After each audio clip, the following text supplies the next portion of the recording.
দরুদ এত বড় ইবাদত, একবার দরুদ পড়লে আল্লাহ তাআলা 10টা রহমত দেন, 10টা গুনাহ মাফ করেন, 10টা মর্যাদা বাড়িয়ে দেন। আল্লাহর ফেরেশতারা দোয়া করে, আল্লাহর রাসূল সাল্লাল্লাহু আলাইহি ওয়াসাল্লামের কাছে দরুদ পৌঁছে দেওয়া হয়, পৌঁছানোর সময় আমার নাম আমার বাবার নাম বলা হয়। এরপরে নবীজি সাল্লাল্লাহু আলাইহি ওয়াসাল্লাম নিজে দোয়া করেন, সালাম দিলে সালামের জবাব দিয়ে দেন। যে বেশি বেশি দরুদ পড়বে আল্লাহ তাআলা তার আরো কিছু মর্যাদা দেবেন। 1 নম্বর, তার দুনিয়ার টেনশন, মনের কষ্ট দূর করে দেবেন। 2 নম্বর, তার দোয়া কবুল করবেন। 3 নম্বর, আখিরাতে সে রাসূলুল্লাহ সাল্লাল্লাহু আলাইহি ওয়াসাল্লামের শাফাআত পাওয়ার বেশি যোগ্যতা অর্জন করবে। তাহলে আমরা দরুদ পড়লাম, একবারই পড়ি। এখন কথা হলো কোন দরুদ পড়ব, ঠিক না? এটাও তো মুসলমানদের ঝগড়ার একটা বড় বিষয়। মুসলমানরা নামাজ রোজা নিয়ে ঝগড়া করে না, হালাল খাওয়া নিয়েও ঝগড়া করে না, কারণ এগুলো আল্লাহ কোরআনে বেশি বলেছেন। আর যেগুলো আল্লাহ কোরআনে বলেননি, রাসূলুল্লাহ সাল্লাল্লাহু আলাইহি ওয়াসাল্লাম মোটে বলেননি, এইগুলো নিয়ে ঝগড়া করে। দরুদ আল্লাহর ইবাদত, ঠিক না ভাই? তবে এটা আল্লাহর কাছে চাওয়া। আপনি যদি না পারেন এমনি বলেন আল্লাহুম্মা সাল্লি আলা মুহাম্মদ, এটাও দরুদ। আল্লাহুম্মা সাল্লি আলা মুহাম্মাদিন ওয়া আলিহি ওয়া সাল্লিম, এটাও দরুদ এবং সালাম। তবে রাসূলুল্লাহ সাল্লাল্লাহু আলাইহি ওয়াসাল্লাম যেটা শিখিয়েছেন সেটা উত্তম। রাসূলুল্লাহ সাল্লাল্লাহু আলাইহি ওয়াসাল্লাম যেটা শিখিয়েছেন, আপনি যদি আল্লাহর কাছে নবীর, তার হাবিবের ভাষায় দরুদ পড়েন, দোয়া করেন, আল্লাহ বেশি খুশি হবে না? তাড়াতাড়ি কবুল হবে না?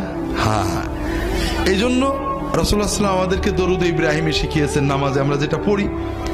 এছাড়াও ছোট ছোট দরুদ আছে, আমার রাহে বিলায়াতে অনেকগুলো দরুদের সুন্নত দরুদ আছে, পড়তে পারেন।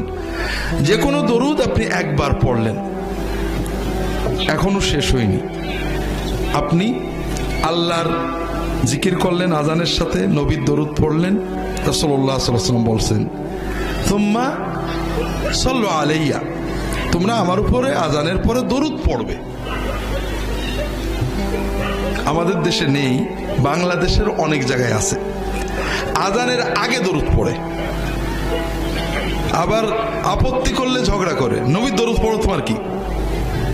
নবীজি বললেন আজানের আগে পড়তে না পরে পড়তে? পরে পড়তে। ভালো কাজ নবীজির নিয়মের বাইরে করলে কি ভালো থাকে? আপনি নামাজ শুরু করেন না, বিসমিল্লাহ বলা ভালো কাজ না খারাপ কাজ? বিসমিল্লাহ আল্লাহু আকবার করবেন, হ্যাঁ? কি বলবেন? আল্লাহু আকবার, বিসমিল্লাহ বলবেন না? কে এত একটা ভালো কাজ করবেন না? কে? কারণ এই সময় নবীজি বিসমিল্লাহ বলা শেখাননি, এই সময় আল্লাহু আকবার বলাই হলো বিসমিল্লাহ। কথা বোঝেননি? আবার যখন আমরা কুরবানি করবো, জবাই করবো, তখন কি বলবো? বিসমিল্লাহ আল্লাহু আকবার, এটা ঠিক আছে। ওই সময় নবীজি বিসমিল্লাহ আল্লাহু আকবার বলেছেন। কথা বোঝেননি? কাজেই ভালো কাজ, আপনি নামাজ পড়বেন, আউযু বিল্লাহি মিনাশ শাইতানির রাজিম, বিসমিল্লাহির রহমানির রহিম, আল্লাহু আকবার বলবেন নাকি?